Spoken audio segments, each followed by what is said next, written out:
This is the Chewing the Cud podcast, a podcast for the UK dairy industry, brought to you from the southwest of England and listened to around the world.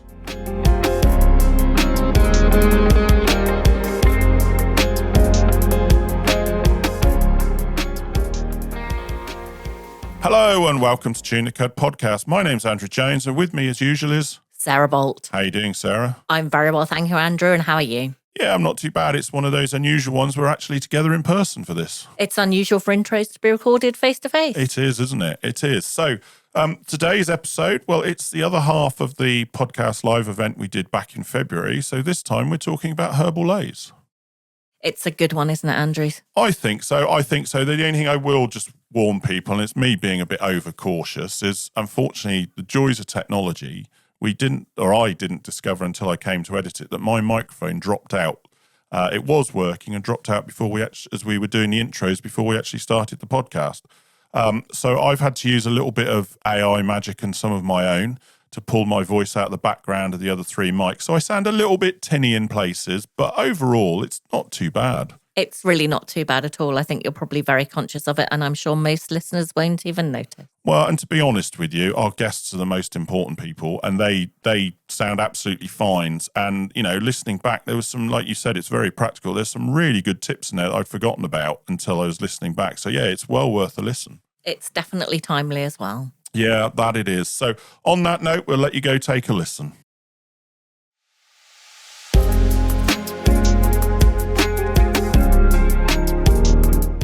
This podcast has been brought to you today by Chewing the Cud Limited, who offer completely independent dairy and beef nutrition, cow signals advice and training, along with ROMS mobility scoring. For more details on these and other services available, please visit our website www.chewingthecud.com or email us directly on nutrition@chewingthecud.com.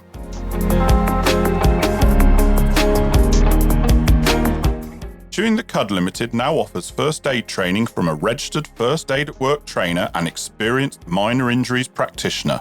For more details, please visit our website www.chewingthecud.com or email us directly on training@chewingthecud.com.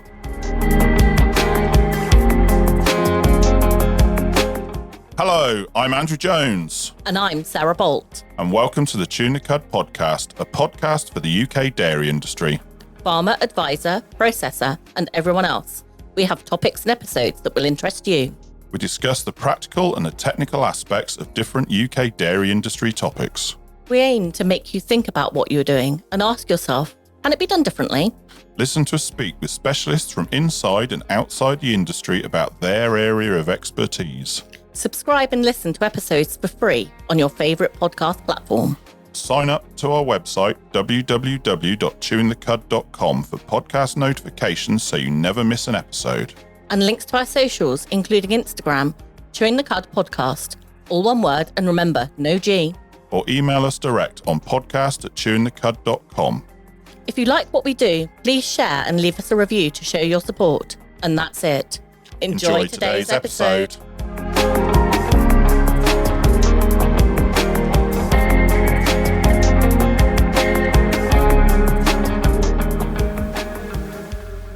Hello and welcome to Chewing the Cud podcast. Today we're going to talk about Herbal Leys. Now, most people might think they're something new that's been pushed the last few years, particularly with SFIs. But looking back at some research I did before we recorded this, some of the origins of modern Herbal Leys probably stem back to the 1950s. I think that would be correct. But also, for many of us, dare I say it, the older members of the audience, we spent most of our lives being told to kill the non-grasses, the plantains, the chicories. All those weeds. Yeah, they were weeds. They weren't what they were supposed to be. However, now we have incentives to grow these mixes, undoubtedly financially mainly, but also in terms of maybe looking at soil health, other things from there. But what is the best way to do that? How can we make the best of these when Herbal Leys can change day to day, month to month, year to year? They are not as programmable as maybe as a straight ryegrass mix, and therefore the management of these can be somewhat difficult. And like we're talking about herbs or potential weeds. I mean, I certainly remember my grandfather talking about, I think it was the plantain as being fireweed and caused fire in the hay. So We're here to talk about Herbal Leys and trying to get the most out of them. This is the second of our podcast live events. So we have a panel of 3 experts with us again. So I'll make a brief introduction to them all before we then talk to each of them individually. So to start with, we have Dr. Joe Matthews, who is Technical Trials Manager from General Seeds. Hello, Joe. Hello. Joe has previously been a guest on the podcast in July 2024, showing us around her trial site up at Melsham. She runs the site there. And today we'll be talking about the scientific evaluation of herbs and legumes for grazing. Following Joe, we have Becky Shripton, who is Technical Seed Sales for Horizon Seed Grain Seed. Hello, Becky. Hello, Andrew. And Becky's here talking about getting Herbal Leys right, soil, species and management. This is more talking about the agronomy of Herbal Leys. And then following Becky, we will have Ben Richards, who is a dairy farmer down from the Elizabeth Peninsula in Cornwall. Hello, Ben. Afternoon. Now, Ben is a spring calving once a day herd down in Cornwall with no supplementary feeding. He feeds entirely using forage, primarily Herbal Leys. And so he's here to talk about working with Herbal Leys or forage. So before we do that then, let's talk to each of our panels individually. So we start with Joe. Hello. Hello. Obviously, I've been in the past up to a site in Melsham and looked around various different bits and pieces up there, including a was it stoloniferous red clover? That's the right word, isn't it? Yes, it is, yeah. I got it right. So really, Herbal Leys, they've changed somewhat probably in the last few years, haven't they? Or they're coming to focus, I should say, the last few years. So what can you tell us from what you do? Ultimately, you breed the varieties that come through to then be used on farm. What have you seen change? What is happening for you on your trials from, 5 years ago to where we are today and coming for the next 5 years? So I have to say that I never thought ever that I'd be talking about multi-species as much as I do now.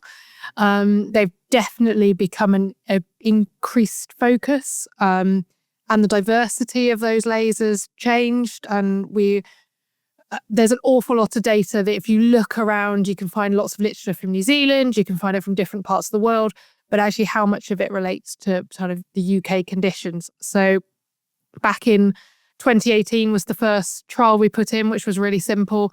It was just different varieties of chicory, different varieties of plantain, and trying to track what the growth curves were of each of the species were and what the different qualities they actually brought to a sward. And then over years, it's become slightly more complex, as these things tend to do. But what we've done through kind of replicated small plot work is tried to drill into what's happening within each of these swards. So everything against a perennial ryegrass backbone as a control and a perennial ryegrass and white clover, and then kind of increasing the complexity throughout up to what the mixture I call the kitchen sink, which has got 16 different components in. I know it very well because I separate it 3 times a year, every year, and then can work out exactly how much biomass comes from each element. Species is dominating us because, as we said, they change from month to month, year to year, don't they, in terms of what's dominating and what's not in there? Hugely. Absolutely. They don't look the same.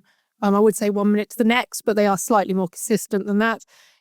Early season, you've got the grasses, 5 degrees, perennial ryegrass starting to grow.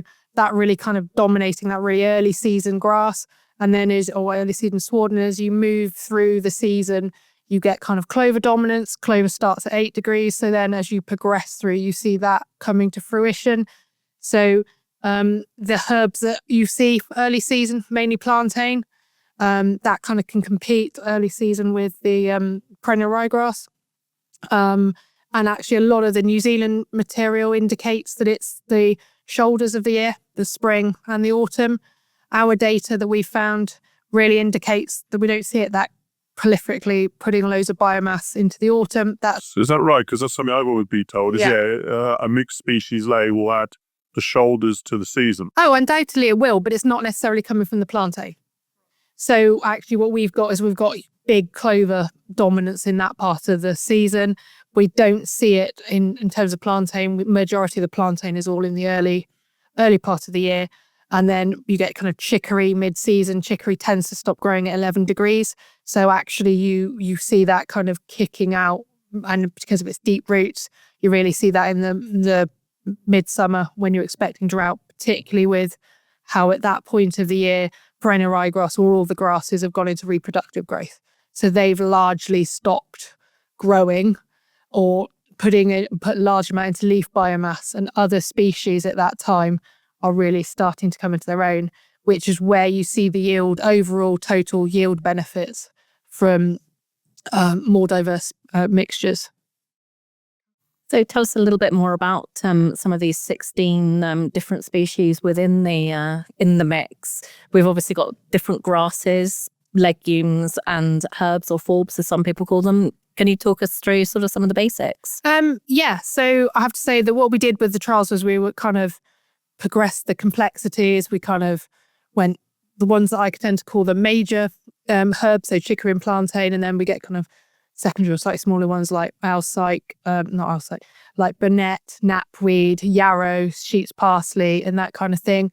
And then we also diversified the legume components. So we've got trefoils in there, birdsfoot trefoil, black medic, lucerne, we had samfoin, the lesser spotted samfoin, because on my type of soils, we don't tend to see it proliferating or surviving.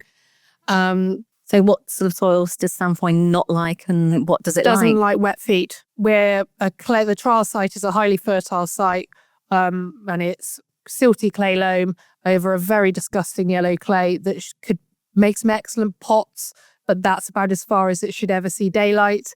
And that does mean that we have a very short window. As some of my colleagues say, there's about 5 minutes in Wiltshire between flooding and drought.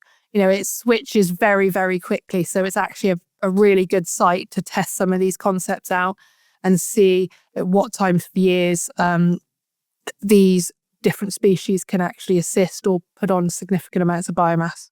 So, for argument's sake, have you trialed different ratios of between the grasses and the herbs and the legume? Yes. So we tend to try one thing at a time. This kind of slightly OCD science nerd in me. Got to though, haven't you? Because you've changed too much. You're not going to know what's working. Yeah, well, that is true. And yeah, I try to rein back some of the ideas that come in.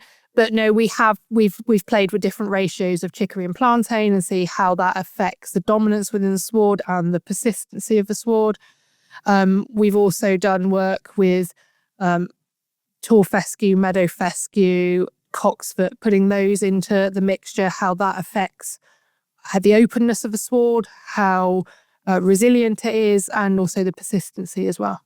I mean, take last year as an example. Bit of an extreme year. We seem to have more of them. Well, yeah, fair comment. But what were your potential outcomes from that maybe you weren't expecting? Did something persist far better than you ever thought? For the first time ever, I saw a lot of birdsfoot trefoil. And we don't tend to see that as a persistent. It tends to be quite a small, lovely little flat little thing, but it doesn't seem to ameliorate most biomass. Whereas actually in that really difficult conditions, when we were at severe moisture deficit, we actually had a green birdsfoot trefoil flowering away quite happily and persisting. Whereas the rest of the year, if you looked at the previous 3 years data, you wouldn't have seen that birdsfoot trefoil contributed 1% to annual biomass. So it is interesting. So what was it last year then? So at that particular cut it contributed 10% of the biomass. Oh wow, quite different. So it was a big swing compared to what we've seen in other years. And that's where some of this resilience of having more species comes from, is that at different times of year and in different conditions, they're offering some buffering capacity. So what does birdsfoot trefoil really bring to the party? Is it a good ME? Is it tannins? Is it what is it that birdsfoot trefoil can bring? Tannins. We're really interested in the tannin content. Tannins for a couple of things: anti-bloat. You've also got impacts on methanegenesis, and just looking over about methane production, and have tannins got a potential solution for ruminants when put into a forage, into a diet? But I'm sorry, I'm just thinking you usually got to worry about not having too much tannin in the diet. There's levels. So the birdsfoot trefoil was a really interesting one in that actually if you look at the population and you look at varieties that are available, there's kind of a spot within it. There's different percentages when you confer benefits, but you aren't getting the anti-nutritional components that because you can get some varieties that you could test and you think that has amazing potential, but nothing will eat it. So sort of perhaps a step in a different direction slightly, but when, say, a farmer's looking to purchase a herbal ley, do they have a choice of a variety of different varieties within those species these days?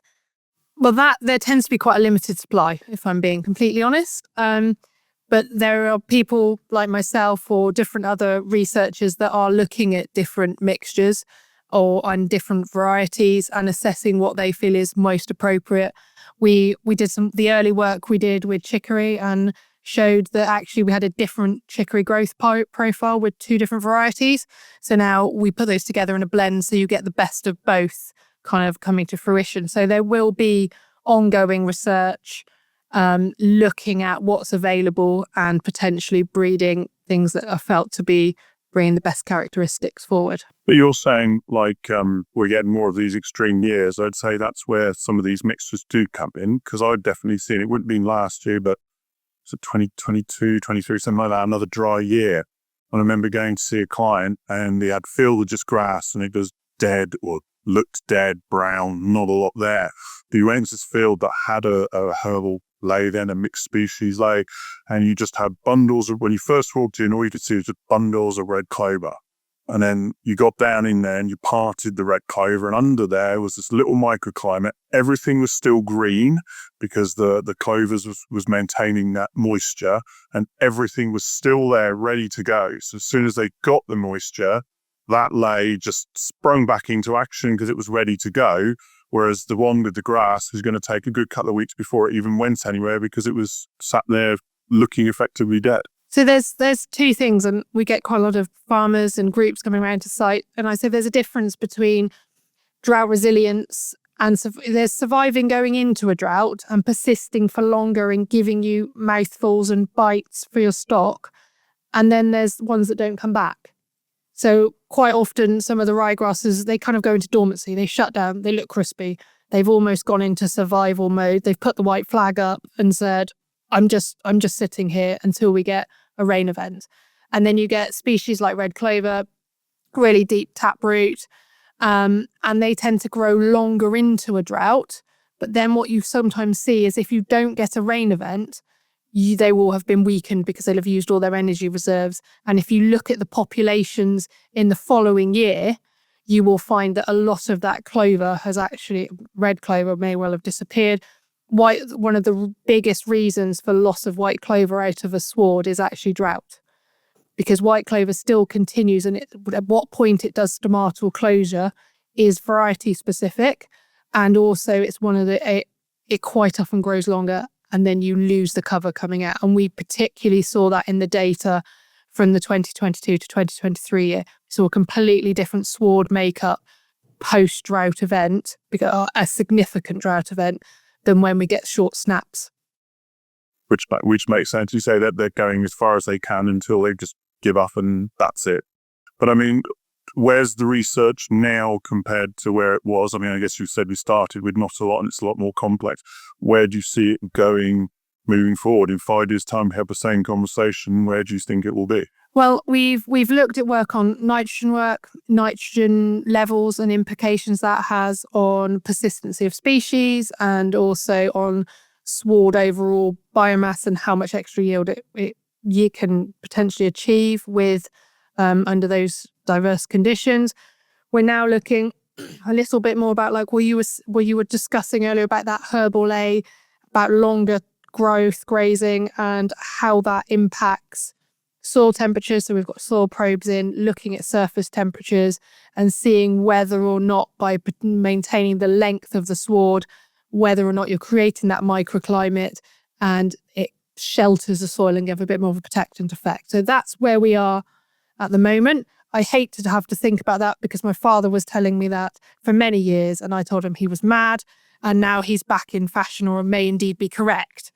And I think there will be ongoing progression. I think there are species that are being looked at now, chicory, plantain, different breeding programs that are moving away just from the pure mainstream that we've been looking at. So do you think we'll have effectively a NIAB list for chicory or plantain in the way you do for different ryegrasses and other grasses? I think that's a long way from, because that requires a lot of official testing and a lot of investment. But I think that breeders will be trying to improve different species for UK conditions. So one of the arguments for not putting in diverse species swards is the fact that you're never going to get the milk from a diverse sward versus a ryegrass sward. What can you enlighten us with? I love how he's laughing beside us. I know. Obviously, Ben's gonna set us totally right. But from the breeding point of view, what have you found? Well, actually, what we found, and it's something that's often overlooked, is when we think of legumes and we think of clover, we just think of protein. We don't actually think of how energy dense the ME content of these small legumes, and they bring so much to a sward overall. And they also, with all of these swards, they all bring different contributions in terms of the mineral profile, in terms of ME, crude protein, and that gives an animal, I'd say, a better overall resilience against challenges. You see it with examples of work from in Ireland with fecal egg counts on lambs and things. You see an overall more healthy animal is able to withstand more challenges.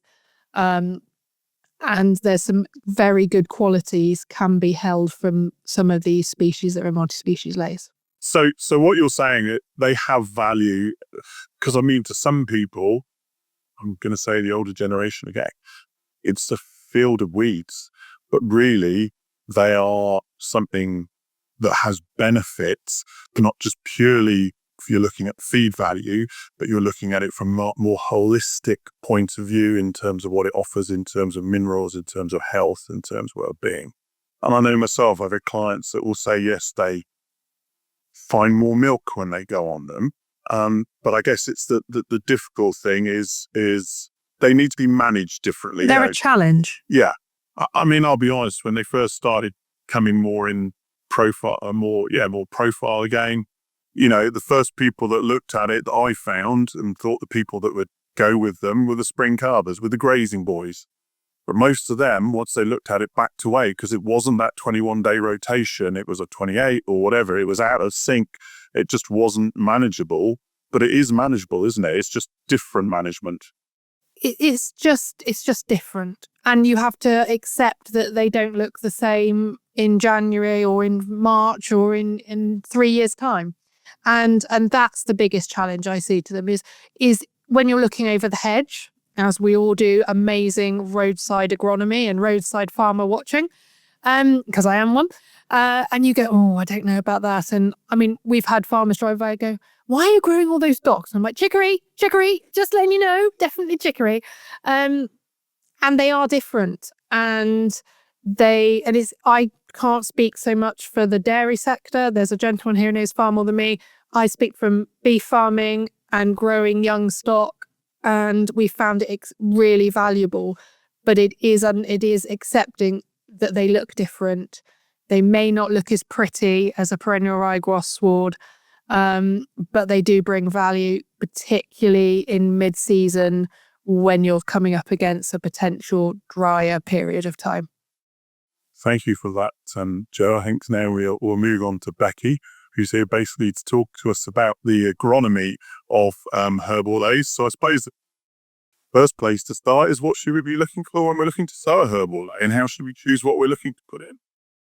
As in species or? Species. Yeah, so when you're looking at species, most Herbal Leys consist of grass and herbs and legumes. So the grass will give you your yield and your ground cover, and your herbs will give you your rooting depth, some benefits to the animal. And your legumes will give you your nitrogen fixing, so it will lower your input costs and added as protein. But in terms of, so I want to go in, okay, then usually I've always told her, if you've never grown a herbal ley before, Ben may contradict this in time, but just go and buy a standard one off the shelf, whether your seed supplier is, grow that for a couple of years and then work out what doesn't work for you and then maybe make a more bespoke one. But we'll put that aside a minute. You've got your herbal ley, it's ready to sow. What should we be doing? I don't know, maybe if you've got a weed problem to start with, what should you be doing to start with, your seed bed, all of those sorts? So I would suggest actually, Andrew, that you choose the herbal ley last, or it's one of the last decisions you make. There's a lot to do before you choose the seeds. So it's all about, so for me as an agronomist, I'll get a phone call from a farmer and he says, here, I've planted my herbal ley and it ain't growing. And so the first thing I do is I'll go to the farm and I'll say to him, so what was your soil sample results? Well, I haven't done any soil samples, he says. Excuse the accent, but I come from Devon.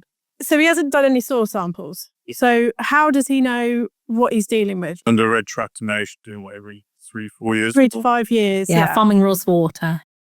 Farming rules water, and for SFR, you've got to do them anyway now. And most milk contracts expect you to have your organic matter as well. So if you're doing them every 5 years, then you'll know what's going on. But for me, the foundations of any crop is your soil. That's where everything starts. So you've got to know what your pH is, what your P and your K is, magnesium and sulfur.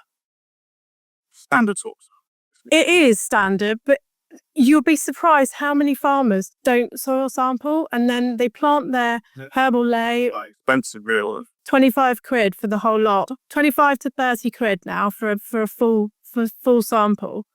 But you'll be surprised how many people don't know and they just plant a crop, expect it to work, and then they want to work out why it's not growing. So my advice is to test your soil first. So if you've got your pH right. So for clovers and for herbs, it needs to be 6 to 6.5, 6.5. Anything less than that, and your clover won't do what it's supposed to do. It won't be fixing nitrogen. It won't be performing, and the herbs don't like acidic soil either. What happens if you're the other way? You're an 8. It's not. So you don't get many 8s. I do a lot of soil samples. You get them in the 7s. Dairy farms sometimes have, and if you're on the chalks and that, they can be quite high. But you're better off being alkaline than acidic for herbal leys, 100%. So then you need to start looking at your P and your K. So you need P obviously for your rooting, phosphate, and potash you need for clover persistence. So if you want persistent clover, you've got to make sure those levels are right. And if you need P and K, you need to think about how you're applying it, what fertiliser you're going to buy, when you're going to put it on, that sort of thing. So those are all the things you think about first. Kind of seed bed, similar to a grass seed bed. Fine, firm seed bed and roll it. Because of course we've got some very small seeds in them. Very small. So as a rule of thumb, two times the size of the seed depth. So if some of the herbs are really, really small, so you don't want to be drilling them too deep because they'll just struggle getting back up. Yeah, exactly. So it's just don't plant them too deep. That's right. So what would be the best way, to drill them or broadcast them? I would say, yeah, if you can. Well, it depends what machinery you've got. There's some pretty good kits out there now that can drill the stuff. What if we don't want to go in with the plough? Have we got some options for sort of oversowing or anything? Overseeding is a bit of a controversial one with Herbal Leys, isn't it? Because there's a whole load of factors that you've got to consider. What have you got there?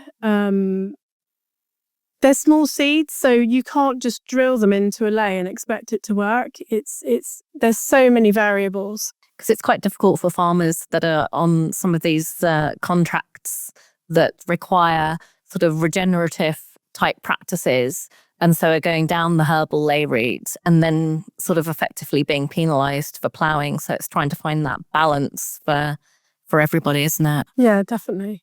A lot of people are on SFI, so they've put in CSAM 3. So they've all gone into these sort of schemes because they're getting so many pounds per hectare back.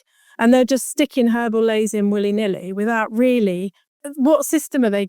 Is it cutting? Is it grazing? You know, what are we going to do about it? They're just sticking it in and hoping for the best. And then, you know, it doesn't work out. But you say pick the seed last, but are there different mixes or grazing compared to cutting in the same way you do with grasses? Yeah, most seed suppliers will have cutting, grazing mixtures, and they'll have, you know, the sort of Tesco value version or the Waitrose version, you know, and you've just got to kind of... Am I allowed to say that? Well, supermarkets are available. But yeah, I mean, and you don't necessarily have to have a bespoke mixture. You can make your own up. So you can look, like I say, you know, you look at, like Jo was talking about with all her trial data, you know, look at what's going to benefit your system and have a mix made up specifically for that. And your soils. Yeah, and your soils. Because there's no point. I forgot which one Jo said it was, but samples. There's no point trying to grow those legumes if they're not going. They don't like wet feet and you're in clayey soil. Yeah, exactly. Yeah. And the other thing to mention, Andrew, is about the structure of the soil. So you're talking about cultivations and things, but you really need... So a lot of people will plant a Herbal Ley and expect it to just fix compaction and give them a wonderful structured soil. But some herbs won't put roots down through compaction sometimes. Some do, but you want to make sure that you're really looking at the fields you're going to put the seed into. Look at if they're lying wet in places. Think about whether you've got a subsoil first and break the compaction up first. Give it a start, you know, give it a helping hand. And then once you've got a good structure, you've got the worms, you've got the rhizobia bacteria, you've got the microbes all doing the work for you. And should you put any fertiliser on it to give it good going? So as a rule of thumb, if you've got an established Herbal Ley and you go and look at it and you've got a good percentage of clover or legumes, I would say no. Some people will put on a small sort of trickle of nitrogen in a cutting regime, but actually, if you put on too much nitrogen, you'll lose the benefit of the clover because the clover will shut down. More in terms of seed beds, fertiliser, anything you should. Yeah, I mean, nitrogen always helps at the start. White clover specifically needs a bit of nitrogen to get it going. And obviously, if you need your P&K, you could put in something, you know, I hate to say it, like a 2010 or something, just to kind of give it a kickstart. Yeah. Yeah. Okay. Okay. Depending on your soil samples and exactly.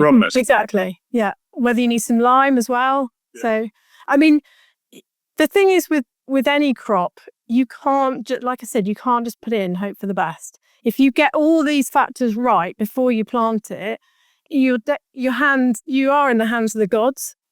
Because you've got to give it the option. Exactly. You've got all the things right to start with. Yeah. So is it sort of going for best practice for resowing a grass ley and a little bit more, just that attention to detail as much as possible? Yeah. I think having preparation and knowing what you're going to do and getting all your ducks in a row, you know, you've got half a chance. You know, don't drill it into waterlogged soils. Don't drill it in a drought. It needs some moisture. What about weeds? Because unless, as Joe so nicely said, you're growing docks. If you do have docks or something in there, what's the best thing to do? Try, and if you know you've got a bad field, obviously get it off before the reseed. But what happens if you then got a seed bank in there and more of that stuff comes back? Given that you've got the variety of plants in there, what herbicides, etc., will work? There isn't anything, that's safe on a Herbal Ley because you'll kill out something that's in there. So even like a closed safe spray? Not that's cleared, really.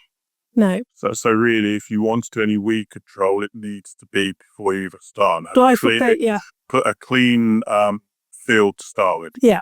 So a stale seed bed. So basically, when you've done your cultivations, you'll usually get a flush of weeds, try and take them out, give that a couple of weeks to kind of die off, and then start with your reseed. You don't want to use chemicals. Can you just accept that there's going to be some docks and perhaps some of the things that you don't want to see there? So, I mean, if you plough, you're gonna bring up things like that anyway, because dock seeds will last for 30 years in the soil. the main thing is to get all of these things right. So you get good establishment, and that usually tends to smother out the weeds. You can always go in with an early light graze just to kind of nibble down some of the weeds that have come up through, like chickweed. Yeah. So there are ways to do it, but by year 2 or 3, there is usually a bit of a weed burden. But how long would you expect a good establishment to last? In a grazing situation, up to 4 or 5 years. But they're not permanent. You want to plan a herbal lay as a rotation around the farm. Yeah, so it's 4 or 5. 4 to 5 years, and less for cutting, really. Okay, for cutting, what, 3? 3, yeah. Any reason why? Because you're more of the species, because you're cutting it harder, more of the species will lessen. You end up with more grass as a rule anyway. More open. Yeah. Okay. I think if we move on to Ben now. I was going to say, it takes us nicely to Ben, doesn't it? It's sort of what happens in practice, Ben. So, Ben, down in Cornwall. Now, tell us a little about yourself, because, I mean, you met Winston, what's his name? Is it Frank Newman? Yeah, Mr. Turner. Yeah. And things like that. And as I say, a lot of the work, and you were nodding when I said it, from what you mentioned his name, so I looked him up from modern Herbal Leys, then maybe goes back to his work in the 50s. Yeah. So tell us a little bit about what happens on your farm. And because from what I've been told, Joe's saying her 16 species isn't enough as far as you're concerned. Well, I've sort of went about it a different way. I want the Herbal Ley to provide absolutely everything the cow needs. So I didn't use any veterinary. I didn't use there's no supplementary, anything, any supplement coming on the farm in any way is in happening. It's 100% forage. So the Herbal Ley has to provide everything the cow needs, and has to provide production. I still got to sell milk to make money, but that I need to grow everything that the cow needs to eat. So we've progressed over the last 10, 12 years. We went organic in 2020. I've learned quite a bit over that period of time. Herbal Ley to me now, especially in an organic situation, ryegrass is a pain in the neck. Get rid of it. It will hold you back. It stuffs the whole Herbal Ley up. So I have any ryegrass in my mixes for. What grasses do you use? Cotsfoot, Timothy, tall fescue, meadow fescue. Anything but ryegrass. Smooth stalk meadowgrass. But it's tall fescue and cotsfoot are probably predominant ones in Timothy. I want the deep root in. We're on clay similar to Joe. So the trickery and the planting the real deep rooting herbs are getting the water table down. So we're a lot more resilient to summer dry. So yeah, it's working. I've got an easy life, basically. The cows don't get sick. We don't get, they're not under pressure. Well, how we mentioned you one stage spring calving. How many and what sort of yields are you getting at? Yeah, we knocked numbers back in 23 when they crashed the price. We're building back up again now. So we're about 170 to cow this year, but we'll be back up at 200 in the next year or two. We're good year they do 3.2, 3.3, but we're running 10% milk solids average. In a bad year they're 2.8, 2.9. But I guess, for want of a better word, little grazing rats. Yeah, well, they're 400 kilo cows. Yeah. They look after themselves. Exactly. Do what they want to do. Yeah, exactly. I mean, my little 400 kilo cows, they've got deeper bodies than these Holstein cows. They've got shorter legs, basically. So they're forage machines. The less I interfere with my cows, the more I let them behave in a natural way, the less issues I get, the better production I get. So you say in the days where a natural way, how do you graze them? Do you strip graze them, paddock graze them, mob graze them? Mob graze, paddock graze, call it what you like. I mean, I've come into Herbal Leys. I went to New Zealand in 97. I ran a New Zealand ryegrass white clover system for 10, 15 years. 200 units plus a nitrogen going on. Getting 420, 430 kilos of milk solids out the cows. Fertility issues, lameness, basically all the problems you get when you push cows, because they were being pushed. So I basically made it a lot easier for the cows. And as years have progressed, I've seen what happens with Herbal Leys. All the inputs just disappeared. We didn't need them. So can you sort of take us on your journey? You first decided you were going to put in some Herbal Leys. Where did you start? What did you put in to start with? And 2014, we went in with the first Herbal Ley, and I'd read all the Newman Turner's books by then. Could you just explain who he is a little bit? Frank Newman Turner is a herbalist. He was a pacifist in the Second World War. He got put onto a farm, which he basically trialled everything and had his days. Dance here in Somerset. He's in Somerset, yeah. Goose Green Farm it's called. Extremely intelligent man. And just went about things very practically. So his mantra is let the cow decide, which I think if you're milking cows, that's what you should be doing. So he puts in stands of all theirs, just puts in stands all over the place, like alongside a rowboat or a cow track, and just watch cows, see what they wanted to eat. So, he would see you have 10 different herbs and rate them on one to tail on popularity with the cows, and that was to be the cost of treasure in the mix. Yeah, so for example, if they're having more plantain at a ratio of 2 to 3 compared to chicory or whatever, that's what you've got more herbs as all plantain. Yeah. And it's about the soil as much as it is about the cow. So Well, it all starts with soil. exactly.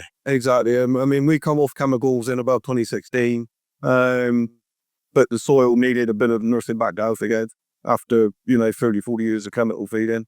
So a lot of the species, again on Newman Turner's recommendations, were put in for production, or necessarily cow health. They're put in for soil health. So did you follow his recommendation for you? You didn't just go and buy a standard one off the shelf for whoever you followed. You in turn, whose various recommendations. And obviously Goose Green up here is a lot different to heavy landline farming. So you don't know what herbs are going to grow. So I just whack them away. I had 29 in the first mix, 29 different species, and chuck them all in, and then when they seen what grew. Some of the seeds were ridiculously expensive. They didn't grow. So I've just seen this having fortune going forward. I know that I will grow. So I'm going to buy it. So they've progressed over the years. I mean, on mixes now, there's probably still between 15 and 20 species in it. And I've been reduced different herbs over the years. Again, really through Newman Turner's. Anything weird or wonderful that maybe might come in the usual mix? Fennel, fenugreek, wildcat, dandelion. I've actually had an off spot that didn't have any dandelion on it. I spoke to Jim and he told me what it was going to cost me to buy the seed, so I spent 3 days then harvesting dandelion. Staying across on the other land. To me, if a cow don't eat something, it's a weed.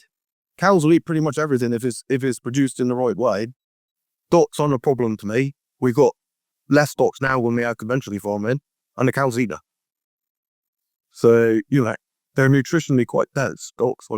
Well, that's what I've always been told, is something I've been told in the past, if a cow is looking for a dot, it's usually because she's not feeling 100% and she's going looking for minerals because the taproot has gone down, looking for minerals, and apparently they're quite energy dense as well. They might be dilled. Very much so. But that's, again, as Newman Turner said, let the cow decide. Let the cow lead you, not you lead the cow. If you've got cows that like dots, why would you want to get rid of them? So in modern terms, I mean, that was done in the 50s. Has there ever been any work done that you know of on what Newman Turner's recommended in terms of maybe some scientific data to back it up, or is it or is it all what's the word? Tonics, wasn't it? Yeah, I would use the word tonic for most things, and that's all we would ever say. So this herb goes in because it's a tonic to the cow. So it's quite good looking at Joe's list of what different herbs are doing on trace elements.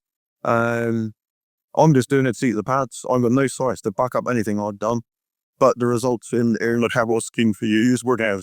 Yeah, the cows are healthy. I've got cows that are doing 10, 12 lactations without fatting like it. Like you said, they don't get sick. We don't have issues with them. Do you have any veterinary usage on farm? TB tested. Yeah. And we have to, so basically, yeah. I said back earlier, when they do the TB test, is the tiny little needle on it that goes into the cow. My cows, man, they go nuts. They absolutely hate it because they're just used to it. not used to it. Yeah. Ben, I'd just like to pick up on something you said about soil remediation. It's something that you hear about from a maybe pollution point of view and using plants to remediate polluted soils and the like, but we don't talk about it in agriculture. You just sort of made reference to it there, that the first few years you put in certain plants to get rid of some of those chemicals that were in the soil. Can you elaborate a little bit more on that? Yeah, I mean, we're about organic matters. We're probably around the 5-6%. We weren't measuring them at the time, but there's compaction. There's the soil where I wanted it to be. The earthworm populations weren't as good. The sweet yellow clover is a prime example, and I was told not to put it in because the cows will need it. Cows eat it, no problem. I'm putting, I put lucerne in. Lucerne don't grow on heavy soils; it grows on mine. Is that though because you said it helps keep the water table down, so it's not having to have wet feet? Yes, I think it is. And we've noticed we don't get surface puddling even in the winter. And we would hang on to production.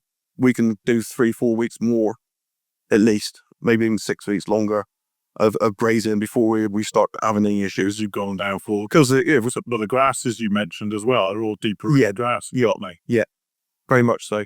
And yes, it's because you've got the deep rooting, you've got such a deeper depth of soil that you're utilising, and your ryegrass isn't utilising very much. And when you're chucking nitrogen on, it doesn't need to, does it? So your ryegrass to me is rocket fuel. The cows will milk off it, but they won't be healthy on it. Which is why, to me, a ryegrass system, you haven't got the choice. You have to supplement.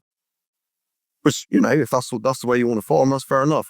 But that wasn't for me. I want the soil to feed the plants, to feed the cows, and everything needs to work intrinsically and be so. Yeah, without me having to go in and buy something, because I don't like spending money. What's the biggest management change you've made, really, maybe from a grazing the cows point of view on your Herbal Leys versus your old ryegrass Leys? If we got a new Herbal Ley going in, I don't go near it till it's above the knee, land to the first grazing. And the first grazing, I'll take it to this daughter down to the top of my boots. But when they're on all these so spewed. Waste fine going in until the soil temperature's rising, and you need good soil temperature Herbal Ley. I've found in my experience, you need it clean. You don't know competition for the plant. We'll roll it before we put the seed in. And I put the seed top the ground. So we'll pre-roll, and then let's just chuck the seed on top. Ring roll? Well, I've got one of them, so I've got a flat roller, so we go on with that. I'll identify the field in the autumn, put my pigs in there through the winter, and then go in the spring. Outdoor pigs, mix them up. Yeah. So they'll go in. They'll get rid of any residual seeds that are in the ground. So you're cleaning your paddock at the same time. You're cleaning out your hedgerows. They do a bloody great job. And then you get into the spring, and we'll go out there and maybe chip it off, just to germinate any weed seeds that are there, and then we'll go in and seed it. But we're usually on it within 6 weeks of planting. So he's only playing April. Yeah, end of April, early May. Yeah. On it sort of June, July. We'll be on it mid-June. But you can't take it down too low. Plantain and chicory especially, they got to have leaf to keep going. And that's the thing I probably notice as people, is we're talking earlier with Joe, is change of management, is I've seen people try and graze like ryegrass and take it down too low, and it opens it up or opens it to weeds. It needs to be managed. It needs to not be grazed as tightly as a traditional ryegrass sward. And you'll increase your production, Alish, man, if you graze it right, i.e. not hammer it down. I'm still learning. There's still a lot to learn on Herbal Leys, and that's what makes it interesting, really. But we had one paddock home that was grazed exactly as how it should be grazed, and we got 2 more grazings off that field in the grazing season. 2 more grazings. That's a fair shout. So I don't know if you ever did, but if you were to say, like you traditionally talk about a ryegrass going in at 283,000 coming out at sort of 15-16 kilos. Yeah. I realise it's not directly comparable because of what's in there. But if you were talking to a grazer in those terms, what would you go in at and what would you come out at? I would be going in at 4.8 and pulling them out with 2.8. Okay. So are you measuring with a plate meter, or have you managed to sort of... Plate meters don't really work on Herbal Leys. I'll say that's completely different, isn't it? Yeah, it is. So you have to be fairly on the ball. If you're grazing animals, you know roughly how much they're going to eat. But if you know there's not a full feed in that, if you can't fully feed your cows in a paddock without overgrazing it, you move the cows. So I'm quite happy. I'll go move cows 10 o'clock in the evening in the summer, no problem. Quite nice about that time of day. So it's much more sort of the holistic management grazing plan than a rotational grazing plan almost. Yeah, we're on like a 45-day ram. Extended. Yeah, was the old guy, and that's to me that's about the right ram length for if you want to really manage the Herbal Ley well. And we get back to low 30s in the peak growing times, but we're still only grazing it down to like 2.8 mandates and more. Switching from, you said ryegrass and white clover to the Herbal Leys, what to you was the biggest change you had to get your head around? The fact that you extended your grazing or something else? It's trying to get your head around not nailing it. It's definitely a hard part. And if you got cows to feed and the only option you've got is to nail it, unfortunately I'm still doing that. Needs must. Yeah. And it's just the way I work. I'm not going to go out and buy a load of concentrate or a load of wheat feed or something like that to extend my rotation. I'm organic, so I'm not going to go out and put nitrogen on to try and boost growth. So you've got to be planning a lot further in advance to try and make sure this doesn't happen, where you get to the stage where you have to nail them out because you haven't got nothing else to feed your cows. But they're easier to manage than ryegrass. Once you've got your head around them, you've got such a big window of nutrition with a Herbal Ley. You go in at 5,000 cover, and the cows will milk just as well as they would if you went in at 3,000 cover. Well, it's just some of the grasses, isn't it? Because I know that, is it the sort of soft leaf tall fescues and that, isn't it? Is they don't reach the energy, but they don't drop off in the same way like the ryegrass does. Once it hits seed, it just drops off, doesn't it? Yeah, it does. And ryegrass will get stressed as well in drought periods. Your cotsfoots and your fescues don't. They'll keep growing. And because you're leaving ground cover on the Herbal Ley, the soil temperature stays down in a drought period, and you still maintain moisture on the top level of your soil. If you nail out a ryegrass sward, you've exposed all your soil, and you're going on the back foot pretty quick. So it's easier to manage, but you just have to, once you got your head around it, I think, than ryegrass by major. Once you've got a fourth leaf coming out in a ryegrass plant, you're losing milk production. But you don't get on Herbal Ley. I was going to say that was going to be my question as to, sort of a lot of us have been drilled into us that ryegrass 3 leaves, whereas actually all of these other grasses, that first leaf doesn't start senescing at that point in time, and we get much more biomass at the top, which obviously equates to biomass in the roots as well, and doing all the right things in the soils. Life's a lot easier. Ryegrass, you would be mowing one day and then you're short grass the next. Oh, because there's nitrogen on it, nothing's great. Oh, bugger me, we've got ryegrass in our ears. We'll cut some more. And then you end up cutting, feeding bales, but just to balance your milking platform supply out. You don't get that with Herbal Leys, just leaving the pallet. So does anybody have a question they'd like to start with, or? Come on. You gesticulated at me, so... Probably for you, Joe. Establishing Herbal Leys in an environment, let's say an arable environment, for instance, which hasn't had any legume history. Would you consider inoculants being of benefits to Herbal Leys, or have you looked at anything like that? Have I spent hours and potentially weeks of my life squashing nodules? Yes, I have, Jim. So I had this. I did a PhD in legumes and cover crops into an arable system, and actually we had a very small look at the effect of an inoculation and how much that improved. And we were using basic, not fancy clovers, not things from all over the world. You know, we weren't looking at lucerne, which we expect to need a specific rhizobia, but we were looking at white clovers and that kind of thing. And we did look at the difference between putting on a specific rhizobia and native fixation and native levels. And what we actually found, there was a significant difference. There was a significant difference in the amount of active nodules on the plants. There was a difference in the number of nodules, and there was also a difference in the amount of nodules that we're fixing, because unfortunately I had to squash each one. Andrew, I just wanted to ask on minerals. Where in the Herbal Ley situation do the minerals come to make it sufficient for the cow to exist?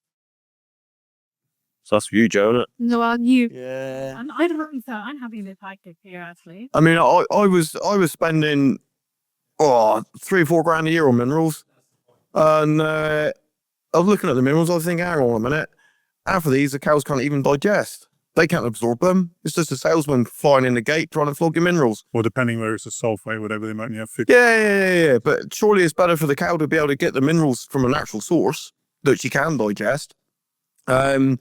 I didn't know. I didn't have a clue. So sorry, sir. I'm gonna come in here because I do know where they come from. So what happens is that the soil all starts working properly, and the microorganisms in the soil start breaking down the minerals in the soil to actually release all of those minerals. And that's what starts happening, isn't it? It's those biological processes that actually start releasing them that then the plants are able to pick up on. And Joe, you've got some data as to what does what, I'm guessing. I've got this lovely little graph that this lovely little table. So as part of what we were looking at in multi-species, we actually have individual monoculture swards that we're cutting, and we're testing them every cycle of rotation for mineral content. And what we've actually discovered is there are minerals that are accessible by certain plants that weren't accessible by the grasses. For example, sheep's parsley has the most phenomenal iron content. Who knew? Until I did this work, I did not. There are definite things. Some of the chicories, because the deep rooting is pulling up minerals from below. But one of the biggest things we found is when I look at my soil analysis and I look at my leaf tissue analysis or my mineral content, you can see the parity. You know, there is a certain amount of, it's not there from the breakdown of my rocks.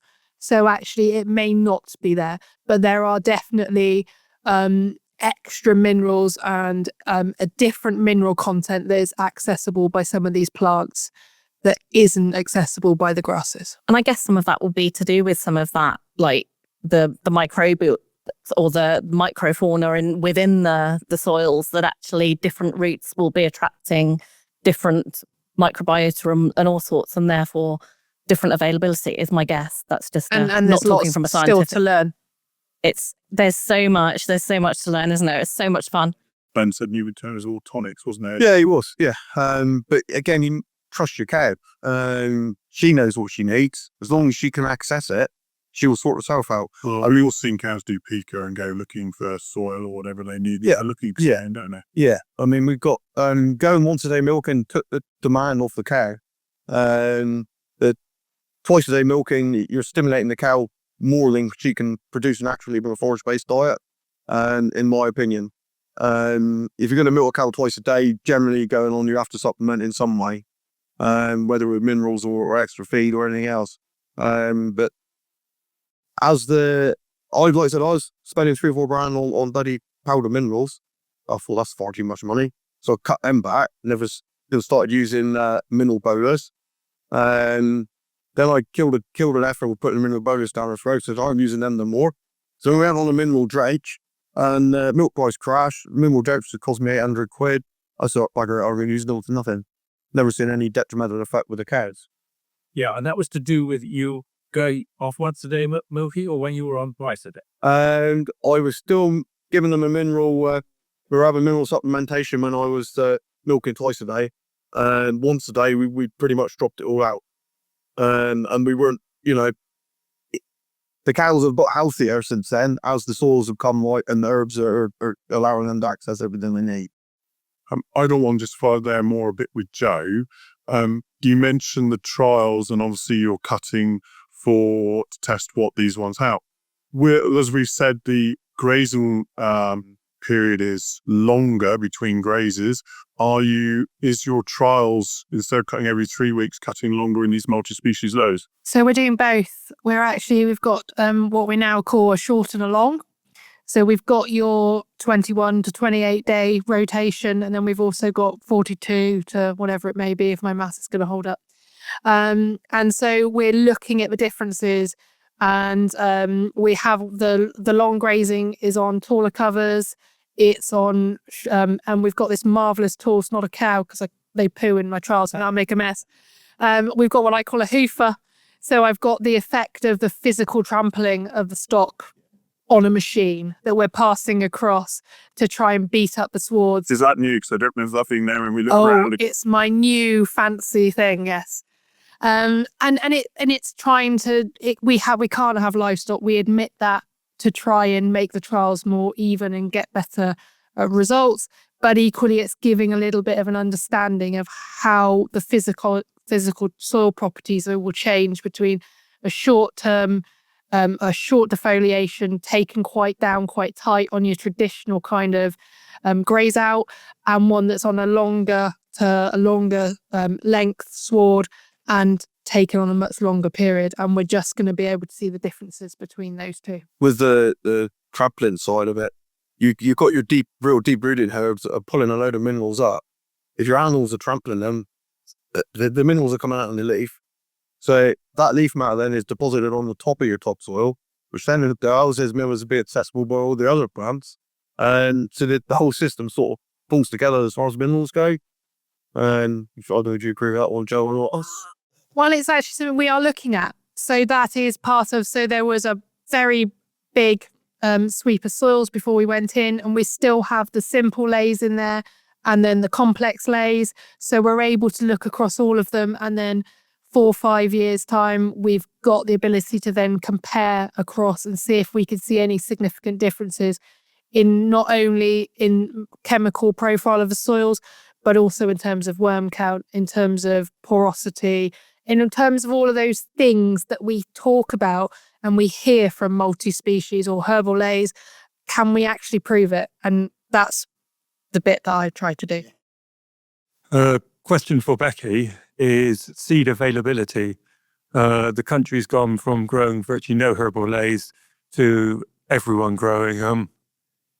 How's the industry coped with such a change in demand from nothing to tons and tons and tons, especially of the spices? The spices. Well, so far we have coped. I think the seed industry are very good at reacting to the market as well. There's lots of breeders producing these varieties and things, and so far there's not really been shortages. Clover's a pig. That's a technical term. There is weather events all around the world, and I think we grow red clover on every continent in the hope that somewhere we don't get a failure, or we might get some seed. That's why the rest of the world. Yeah, because it is at that harvesting time, it is really critical on weather, and that can then cause a slight constriction in supply. But I think because there's not a recommended list as such, you can go to various places and get seeds. It's a bit more tricky with the shorter term grasses this year. I think hybrids and shorter term grasses are going to be in short supply, aren't they? But in answer to your question, the seed industry, they're pretty good at sort of forward planning and working out what we're going to do. They're planning, a year in advance for this sort of thing. And we don't know what's going to happen with SFI in June, but we need to be in a position to be able to provide whatever farmers are looking for. And following on that, I guess the one voice sticks in my head, we're talking about SFIs, we had the GS4s. There are mixes and there are mixes. And it's know what you were, because I remember where I was working at the time, all my bosses came in and said, oh, my clients brought this GS4 mix or whatever the price was. how's it compared to what we're supplying? I sat down and worked it out. And it was like, I remember something like £3, £4, £5 acre difference. We were more expensive. And he said, well, why is that? So we sat down and looked at it in greater depth. And I can't remember, it didn't have either red or white clover. I can't remember which it was supposed to have, whereas ours had both. And you looked at the grass varieties, they were all no longer on the recommended list of grass varieties. So if you want to make the most of it, you should be using your recommended list. You should be looking for the most productive species off that list. And really is, you know, okay, it's more difficult with a multi-species lay. But if you look at the difference in straight ryegrass, in terms of the energy available from the top to the bottom of a current intermediate ryegrass I worked out for, it's a phenomenal amount of money. So really, I know it's easy for me to say, and it's not my money, but an extra couple of quid per an acre on your seed, actually you'll get massive benefits from it moving forward. Yeah, Andrew, and I think if you're looking at what you're planting a herbal ley for and all the benefits that it brings, it's worth spending a bit more money and having those things within the mixture, really thinking about it, instead of just cutting corners, as you say, and having varieties that aren't on the list.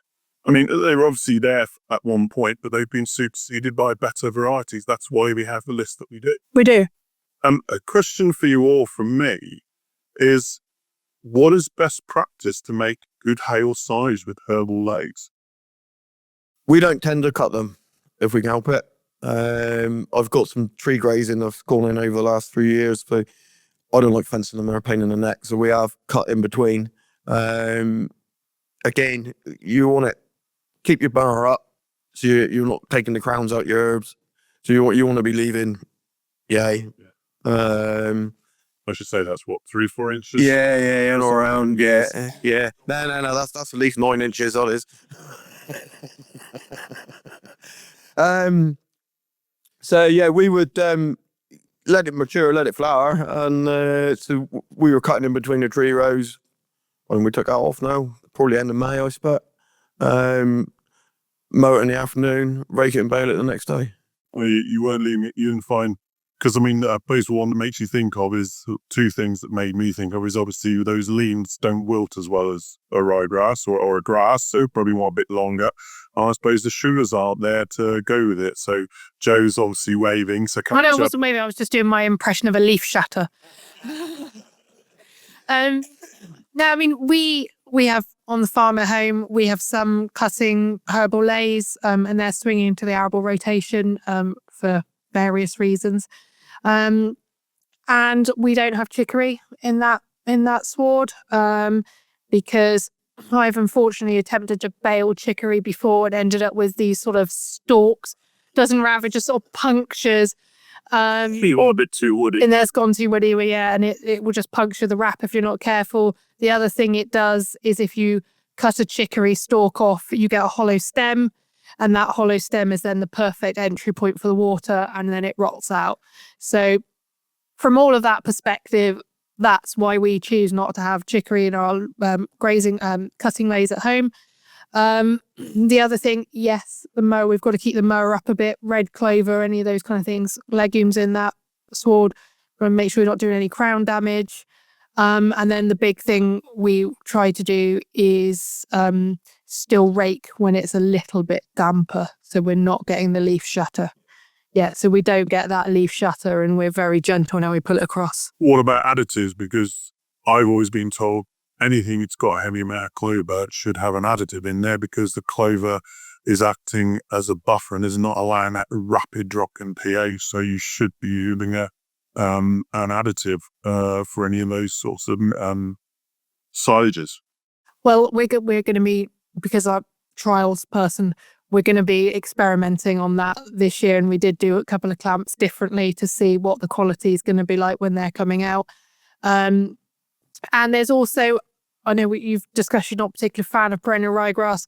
I quite like a strong perennial ryegrass backbone to give some of those sugars to try and kind of stabilize the fermentation a bit, because you can have quite wet, low dry matter silage, and you do need that kind of stabilization. And I guess that's the difference between Ben mainly grazing his and you saying what you want in a cutting mix. Exactly. It's if I got surplus grass and I'm gonna have some to cut, I'll target that surplus onto the older Herbal Leys where it's more grass dominant. And one of the reasons for that is like you just said, you get better fermentation, there's more grass in the bales. And I can bank up cover on the Herbal Leys, which are going to give me the younger Herbal Leys, which are going to be better milk production. So it's management. Yeah, basically. I mean, the Herbal Ley give me more milk, so I don't want to be cutting that. We're dry the cows off in early December. We don't start milking them again until March. So I've got no need to make high quality silage. A little bit to carry us through in the autumn, but it's not a critical part of my system. So I've got one that I'd like to ask is, what should we expect to see differently in a Herbal Ley from year 1 to year 3 and beyond? And so quite often year 1, you see herb dominance. So I think across our mixtures, 63% of the total first year annual production came from chicory and plantain. By year 3, that had reduced to 8%. And there was no plantain left at that point. And the rest was from the chicory.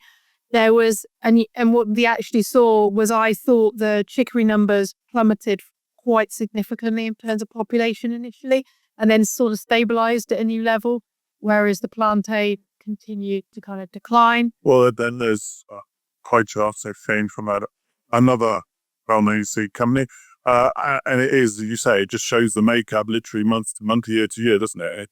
It just changes. It's never the same. Yeah, it does. It changes quite appreciably. Now, we did that in quite an aggressive fashion. That was under a 21 to 28 day defoliation routine. We were hitting those swards quite hard. We were really exposing them to kind of the harshest conditions they could, which is why we saw such rapid decline. The areas that we pushed out and extended that defoliation interval, actually we had significantly higher chicory population at the end of that than we did that was under the really close management. So there is this interplay between management, defoliation timing, and the swarm. So if you follow the graze too low, you can go in every 20, 25, 28 days, even organically. Because by leaving that behind, those plants just regenerate so fast. You got used to it, you ate it, because you pull the cows out and half the food's left behind. So what am I doing? There's a load more milk left in there. But and they crumble a load, you think, oh, I've just wasted a load as well. 3 or 4 days later, you think, quite, I'll go back and graze that again. It just regenerates that fast. Yeah, it comes to, I know I used to have a Kiwi work for me when I was in Victoria. And it was like, I'd be hungry on cord for leaving that amount of food behind, because there's feed there to be used. But actually, it regenerates quicker and away you go. It's a hell of a mindset change to get your head around it. Definitely don't know. One from my several, I got asked to ask this question, a couple of questions. If we are being pushed towards Herbal Leys, I think we sort of touched on this a little bit before, especially the second part of the question. Can we no longer have permanent pasture? Now, the reason for this is the person that asked me, he hasn't turned the soil over on his farm for 20 years, maybe more. He did tell me, I can't remember the exact number. He has just overseeded, and all he ever does every year is he overseeds. Every spring he overseeds, sort of half rate, and away we go. So I guess then the second part, and I think we have touched on this a little bit earlier, can Herbal Leys be successfully overseeded into permanent pastures? And if so, when and how is the best time to overseed a Herbal Ley? I'll let you take that one, Becky. You can have your say, Joe. So a lot of people, again, with the CSAM3 option on SFI, where they've said they want a Herbal Ley, have just drilled herbs into existing pasture. Yeah. And it either works or it doesn't. It's literally just, it's 50-50, depending on your soil type, depending on the weather, depending on the moisture. So it can work. And is there anything, I don't know, like using a particular type of drill or particular conditions that will give it a better chance of working? Well, it's like any overseed, isn't it? If you're overseeding grass into grass, you've got to get everything right. You've got to have it grazed down tight, so you've got some seed to soil contact. I mean, that's how things grow. But as a rule of thumb, I don't think people overseed at the right kilos per acre either. I don't think this is where the requirement should be. I think they need to keep the seed rate up. Exactly where do you think I should live? Oh, well, I mean, some people do 10 kilos an acre. Yep. I think it should be up to 15. Depending on what seed you're putting in, obviously. Some seeds are bigger than others, so it depends what you're overseeding with. So you need less seeds if there's, Yes. Yeah. But overseeding, there is a place for it. Yep. And it depends what they want out of it. Well, If they're serious and they want to have a herbal lay, Yeah. then there's other ways you can do it. What other ways would you do it? If it's just to get a payment for SFI, Don't bother. yeah, shoot me down. Just But okay, they want herbal lay because that's the way we're being told to improve it. Their ground is classified as permanent pasture because they haven't turned it over for a long time. They just overseed. Yeah. I actually don't have to. What is the best way to do it?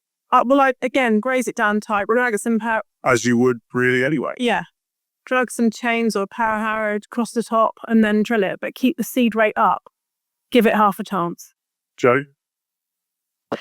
I just probably add that the management afterwards is pretty important as well. That keeping that sward tight till that starts to germinate is actually really critical for getting any chance of them to get away.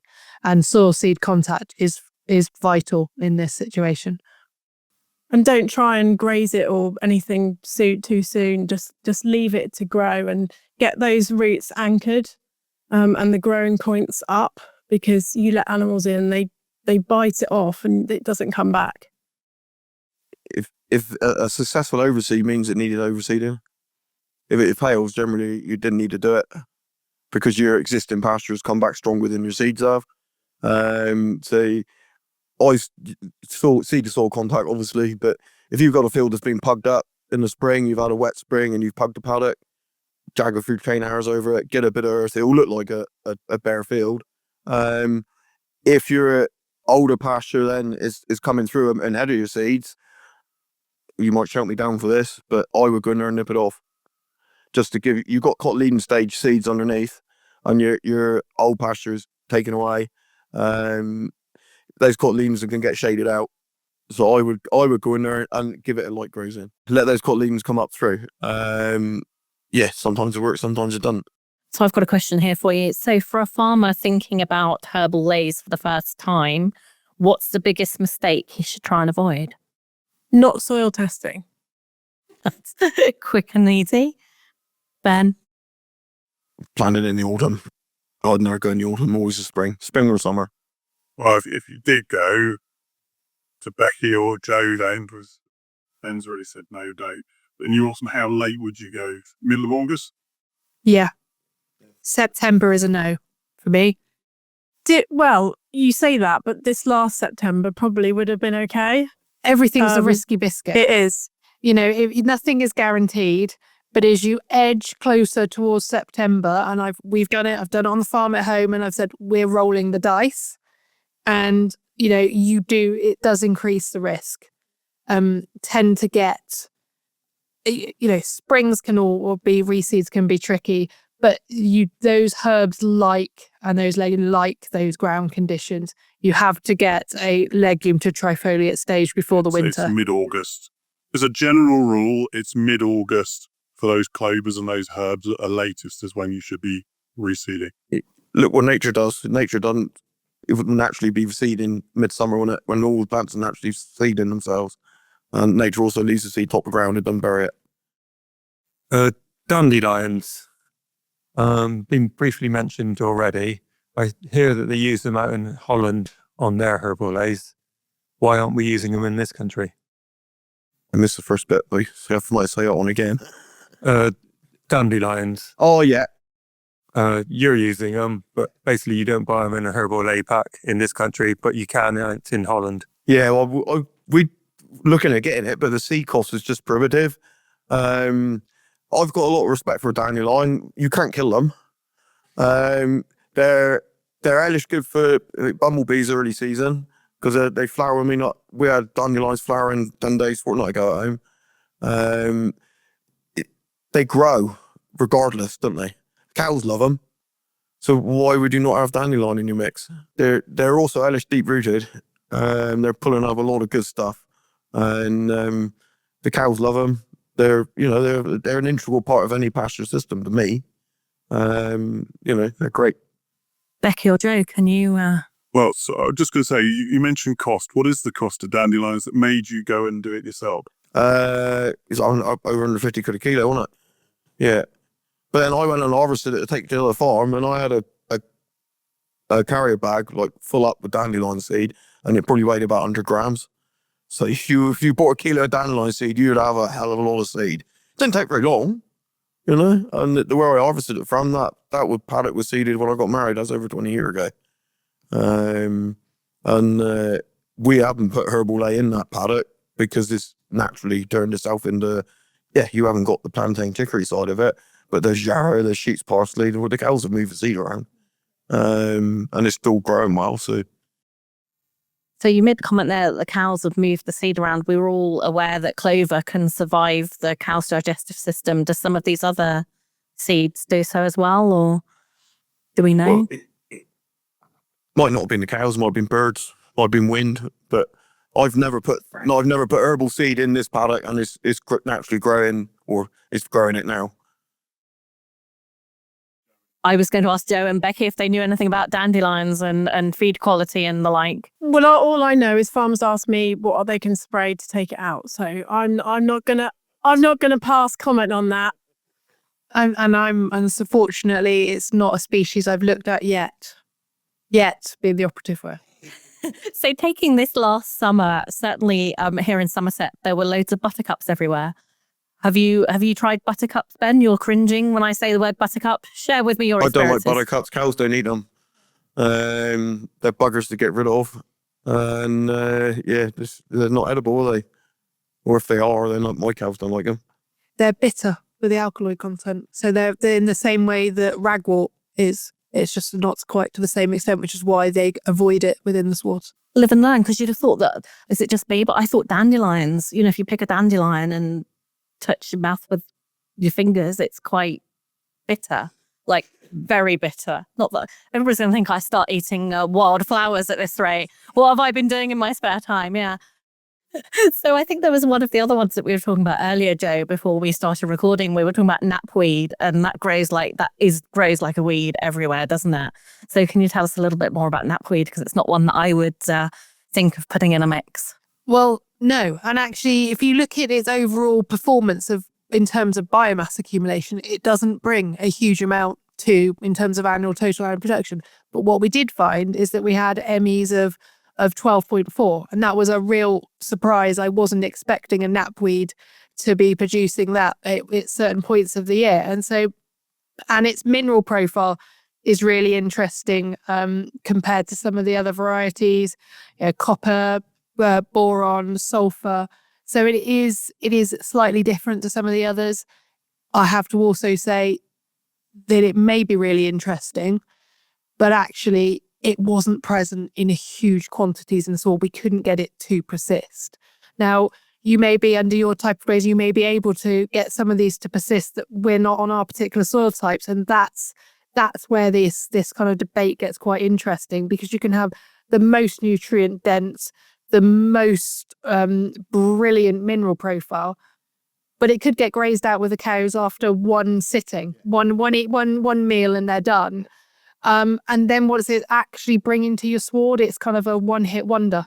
So that's also part of the story as well. It was just my original, when you sort of said, hey, it's doing this, is are we going to see that pushed into mixes? What you're saying is you don't think it will be, unless you can maybe breed a more persistent variety. Yeah, it's something of interest. It's something we didn't know, but again, we didn't have that persistency. And I don't therefore think it will form a major part of the mixtures going forward. So there's sort of other species that we find in what I would call traditional hay meadows. So things like oxeye daisies, cornflowers, all of those sorts of things. Do you think that any of those might start creeping into our mixes as well? So it's a yes from Ben. Ben's a definite yes. I think it's farmer's choice to some extent. There is that ability to look at what's growing in your surroundings, what is thriving, and then someone like me, may have done some research, looked at it and tried to find out what actually is within that. May it be of any interest? It's going to take a mindset change, isn't it? Because again, it comes back to it's weeds. For some people, there is. I mean, Swedes. tradition matters, but in the way that we've been farming in, I suppose, my lifetime, that's a weed. We just want straight ryegrass. For some people, it's going to be a real mind change, isn't it? And that may be how there could well be a divergence. Some people are good at managing.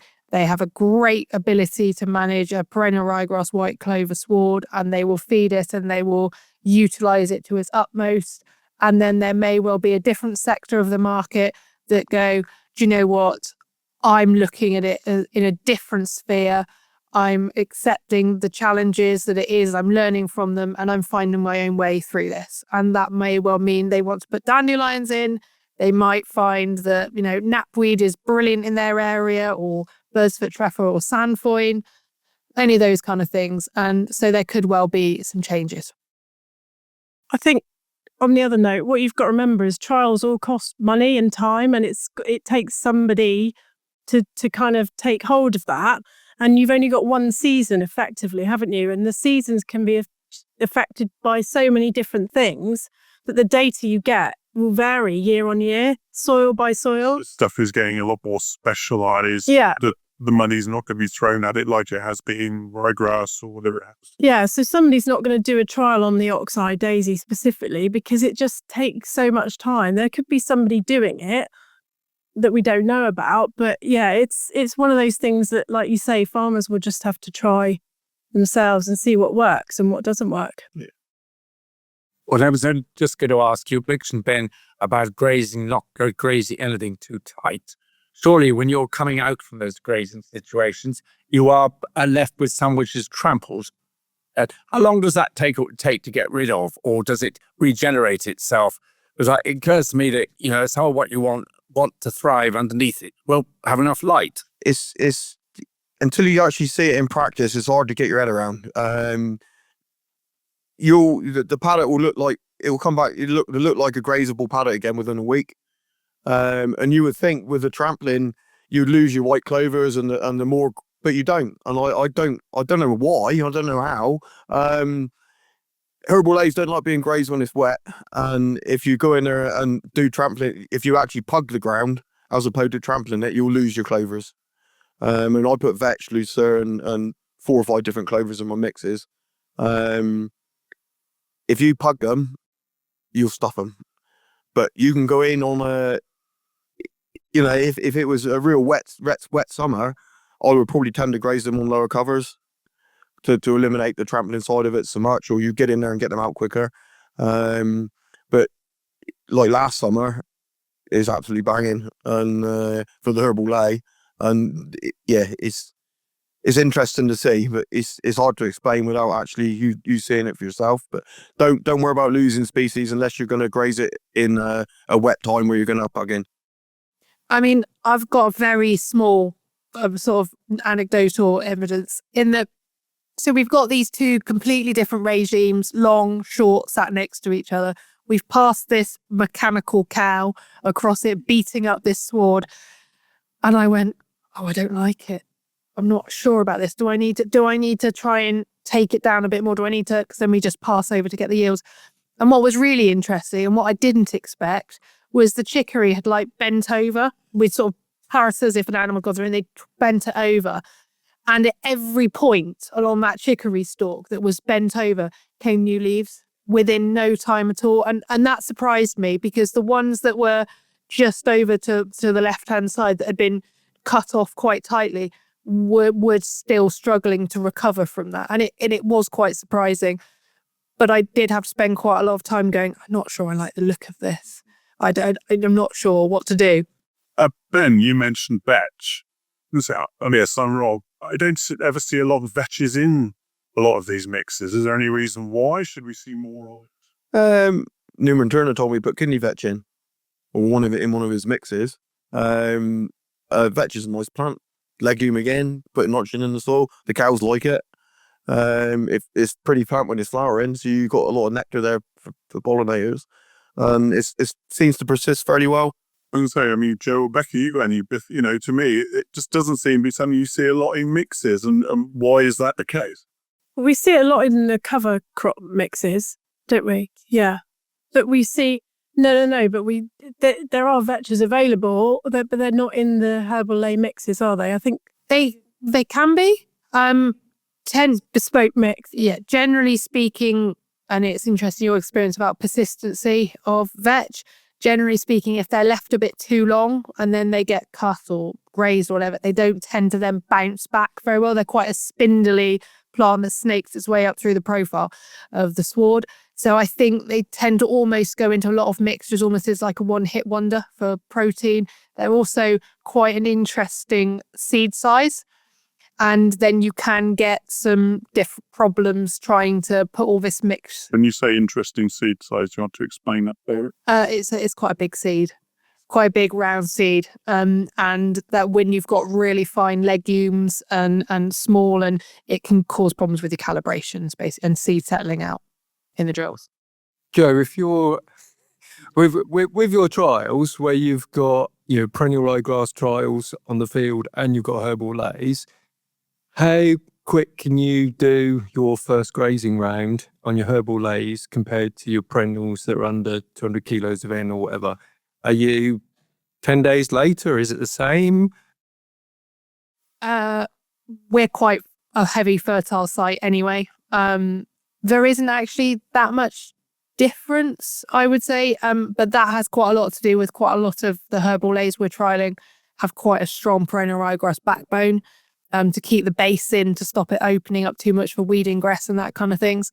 So it's a slightly different model to the one Ben's discussing, but there is a difference, and you'll find that there is a yield penalty at that like March, April cut, that really early season cut, but that's more than compensated for later in the year.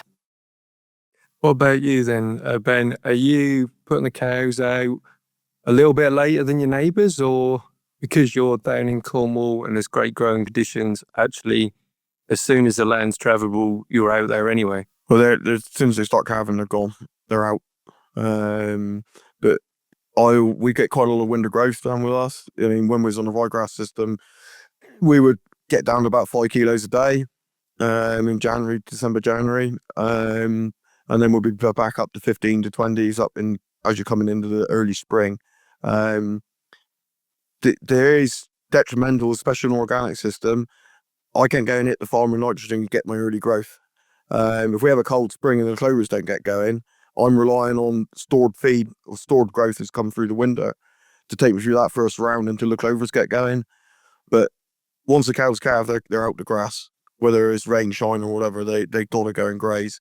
So if it's a bit like with the cutting side of things, within the Herbal Ley lifespan, we're sort of looking at reseeding every 8-9 year. So you've got a third of the farm is young Herbal Leys, a third of the farm is medium term Herbal Leys, and a third of the farm is late. So the later Herbal Leys, we can graze them early because you're not worried about taking herbs out because they're disappeared anyway. I need that mix on my farm to enable me to graze the cows early season, because there's nothing more upsetting than putting cows on a lovely looking Herbal Ley and then trashing it. You're saying it's lasting 8 or 9 years, some of your lays. How are you finding the likes of clovers and that in those lays? Is it just really pure grass by then? Or? You get into the I'll say the third trimester. I can say that, can't I? When you get into the third trimester, your clovers are starting to ease back. You've gone through the clover stage where it's pumped a load of nitrogen in the soil. Your grasses are then shaded your clovers out, and then your clovers are starting to diminish. That's when we'll go in and reseed. I'm assuming by then we make a white layer. Yes, very much. So you'd have whites, you'd have a bit of sheets parsley, but they'd be like sporadic herbs across the paddock. But it suits me. If you want to maximize your production, you're going to be reseeding every 4 years on a Herbal Ley system. Economically, and for the way I'm working it, that doesn't work for me. So it has benefits having the older lays that you can, you say, trash if you need to. It gives you a lot more flexibility, Andrew, because the older ones will take a plug in and you still have growth through the rest of the summer.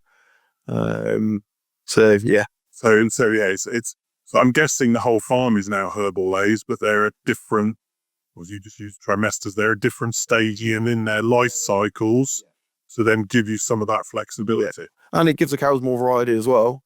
But yeah, when the cows are grazing the later ones, when they're coming in, they're picking hedges, they're pulling cleavers out of hedges, they're eating hawthorn.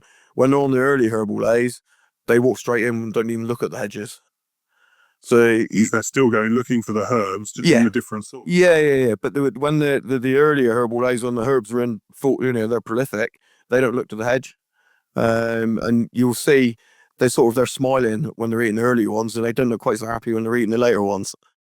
Ben, can you explain how you set up your grazing paddocks? How many paddocks have you got, and how long will the cows be in a paddock, and how do you structure the infrastructure on your farm to do all that, really? Yeah, I set the farm up when I got back from NZ, and we got 2 hectare paddocks. Every paddock is accessible from a hard road, and the 2 hectare paddock has a drinking trough in the middle of it, basically. So you can split your 2 hectare paddock into a hectare. I can get the paddocks down to 1/2 hectare paddocks and still access every part of the farm off a hard track. It's a wet farm. When I was twice a day milking and really pushing the Kiwi style system, it's essential infrastructure. If I'd gone down the Herbal Ley route to start with, I wouldn't have had to put half of it in. Because now the cows will go out and basically they're in a paddock as long as they need to be to get down to the right residual. Sometimes that's 12 hours, sometimes it's 36. But I'm not worried when I shift them. You're flexible with your grazing rather than... Yeah. So our average field side is about 15 acres, and then we've got a Cornish hedge around it. So I'll split them off a hard road with electric fence. So, if they need, especially if it's wet conditions or you want to go in and you want to shift them more regularly, I've got the ability to put them on a 1/2 hectare. When the cows are calving and you've got half the cows calve, they go on a smaller paddock. And then as the season progresses, it's not saying I get more relaxed about it, but the cows have more flexibility. I'm trying to fully feed them, so I'll take it down to the residual that is right for that paddock. Similar that 2/8 maybe. Yeah, on the early Herbal Leys, but again, you've got the 3 different stages. So you would take the residuals down lower as they get older, because they're getting more grass dominant. So I'll still take it down to 1700-1800 on the later ones and lift the residual as the Leys are younger. So yeah, like I said, I don't mind going out 10 o'clock in the evening and shifting cows. Don't bother me at all. Which is, I'm quite happy to do it. Don't do it all the time. It's being flexible. Yeah, it is. Nothing's set in stone, and you know what nature's gonna, what weather's gonna do or anything else. So going through the intensive ryegrass growing period has given me more infrastructure than I need, but it's given me the flexibility to manage things quite well. Okay, I've got a quick question for Joe then. With ryegrass and red clovers, white clovers, we've had 75 years of breeding or whatever. Of all the herbs and herbs that you've looked at, what's got the most potential, what excites you the most, and what you're putting your effort into? There's a number of different elements. We're currently looking at grazable red clovers. There's birdsfoot trefoil work we're doing. We've got, we're hopefully in the pipeline of something more persistent and more competitive. And we're also, we are looking at plantains that are more adapted for UK, and can we reduce the propensity to run to head?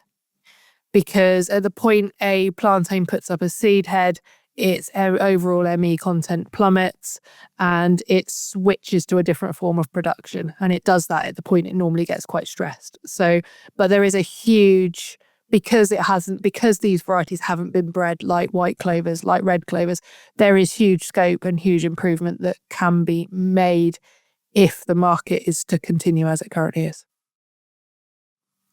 If your Herbal Ley gets ahead of itself, what should you do? Which way do you mean getting As ahead of in, yourself? it's you miss a grazing, or it goes to seed. I wouldn't bale it because once it goes to seed, I've baled it before and it doesn't seem to ferment as well. It gets a lot of mold in it. I'd be very tempted to cut it for hay myself if it gets too far ahead, if the season allows. Or, I mean, my cows I've bred bloat out on my herd, so I can graze anything I want with my cows. I don't get no bloat issues, so I would graze it. Yeah, would you top it? No, personally, I wouldn't. I would mow it at higher and make it into hay or you know, at that growth stage. But Bring it down to grows again just to freshen it out. yeah. But you've got a hell of a tool there. If you've got cows that are able to do it, put them in there to graze it, and then put them on another field that ain't got no clover the following day, and you could potentially make use of a mistake. You made a mistake by letting it go to seed. But you can gain off that by putting your cows on part of the farm that ain't got very much clover and potentially using that seed. You aren't going to buy no clover seed then. I mean, and that is definitely a Kiwi kind of system, you know, grazing cattle over seed viable white clover is definitely a tool. Actually, the viability of white clover is not so great here. Otherwise, we'd have combining crops for seed production, which is why we don't have that big resource in the UK. But New Zealand, for example, and other parts of the world, it's a credible option. Well, on that, I'm looking at the time, and it's time we pull this to a close. So, Joe, any last words of wisdom from yourself? I would say you've had all the wisdom that my brain can hold for the day. No, other than Herbal Leys are not pretty and they're a moving feat. And if you accept that and embrace that, then you might find some benefits post a subsidy check. Becky. I've actually got a final closing remark. And it's literally what I've talked about, which is when soil, species and management align, Herbal Leys will deliver. When they don't, they'll disappoint. It's as simple as that. Bear. Herbal Leys have made my life a lot more pleasant. Simple as that. I'm making a nice bit of money. I've got stacks of time to do what I want to do. Cows are happy, everything is going well. So for me, Herbal Leys have been a major transformation of pretty much everything really. Cow health, my health, mental well-being and profitable. So I just think it highlights how every farmer can be their own little scientist, doing their own little trial work on their own farm to see what actually works for them, whether that's Herbal Leys or anything else. And I think that Herbal Leys fit really nicely into that category. And actually it's something that every farmer could just try a little bit somewhere to see if it suits them. Well, I'll finish first of all just by saying thank you to our hosts today, the UK Agri-Tech Centre, where you've been recording this. But otherwise, yeah, it's been really great listening to the three of you, all different perspectives, whether it's trial, growing it, or actually using it on farm. It's been really interesting. I think the message that probably comes through more to me is being flexible. It's as you say, it might not look pretty. Put the corn flour in it, maybe it will look pretty. But it might not look pretty, but it offers, and you've got to be flexible with it. It's not the 21-day rotation. It's not the bringing it down to 1600s residuals. It's being flexible and moving your cows maybe a bit often, or the fact that every time you go look at it, it's likely to be different. It's not going to be the same. And that's from not just month to month, that's year to year as well.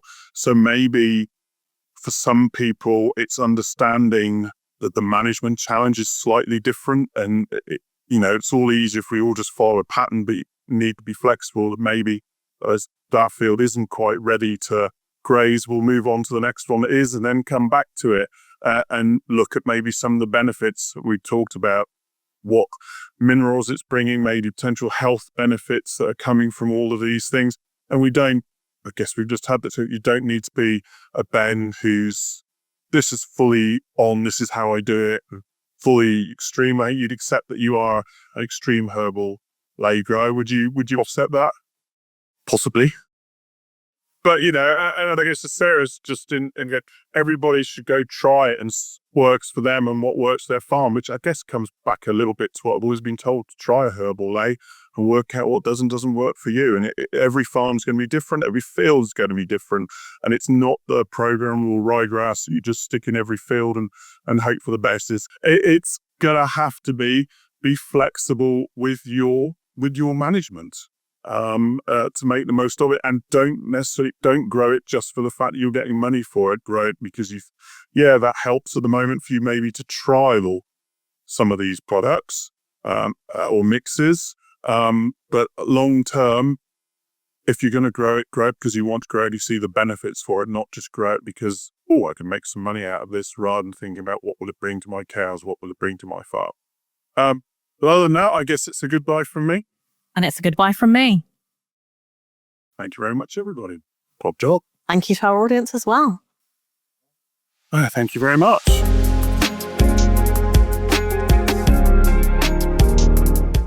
Thank you for listening to the Chewing the Cud podcast for the UK dairy industry, brought to you from the southwest of England and listened to around the world. Now for the really boring bit, I'm afraid, the legal disclaimer. The information provided during this podcast has been prepared for general information purposes only and does not constitute advice. The information must not be relied upon for any purpose, and no representation or warranty is given to its accuracy, completeness, or otherwise. Any reference to other organisations, businesses, or products during this podcast are not endorsements or recommendations of Chewing the Cud Limited. The views of Andrew Jones are personal and may not be the views of Chewing the Cud Limited, and the views of Sarah Bolt are personal and may not be the views of Kingshay Farming and Conservation Limited and any affiliated companies. For more information on the podcast and details of services offered by Chewing the Cud Limited, visit www.chewingthecud.com. Thank you and goodbye.